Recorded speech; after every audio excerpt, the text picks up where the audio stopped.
بریام دست به خفتن خواه بکند شخص فرماندار مازن نورالدین صوفی و توای شهید تبگر آزادی به بیر تیرین وقت به تقوین دقیقه رزگرتن شبو توای گیان شهیدا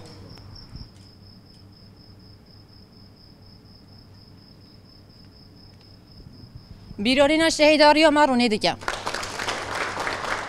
ام به نوع کما نوبت دم آزادی فیزیکی ربرا پویا ورگه ها پنابران شهید رستم جدی مخموره جبنار چیای قرات چوق حتی امرالی صلاف حسکرن بریکرن و گردانبون خویا به داوی جربرا پو توای گرتی دوز آزادی را دشینن اف 26 سال میمار آزادی آشتی و کوی و دموکراسی ربرا پو د انجام کمپلیک به بغدا هاتیه دلگردن وقت زانیم به سالن تجدید گرانگری جالی دولت ترک و لسر ربرا پو تمشاندن چه آگاهی یک جربرا پو ندهات ساندن تاکو پیشنیا را چارسری یا پیواجیا و کویا هاتیه را گهاندن ببونه و اب تجرید لسر ربرا پو برا کرن لمخمور و سرانسری جیهان جبو آزادی و فیزیکی یا ربرا پو چالاکی دینه مشاندن هر وها ده انجام تکوشین و سکنا که ربرا پو 26 سال ده مشاندن ده انجام و برخوادان ده جبو چارسری و پیواجیا دیروکی ده بربرا پو را حفظیتن جدا نکرن لبلی اف یک تره ناکه جبر کو اف یک آزادی ربرا پو یا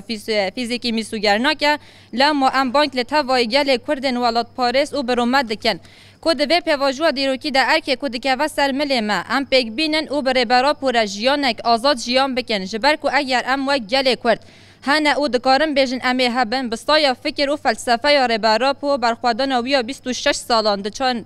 ده چهار دیواران دل امرالیه ده مشاندن به گمانیا که ربرا پو جمع گل کرد خوازه او تکوشین برخوادان و سرکفتنه اما خواه به فکر ربرا پو رخستن بکن جن جوان و گل بنداز بخوار رخستن بکن جیانک برومد مروواهیه بدین قزنج کرن هر وها ام همو تکوشین که جبو آزادی ربرا پو برخوادان دکن نوبت دگرن چالاکی دکن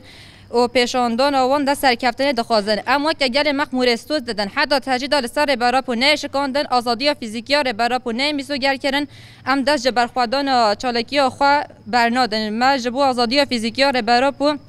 ام ده بیژن آزادی ربرا پو آزادی گله کرده بجی سروک آپو بیژن سروک آپو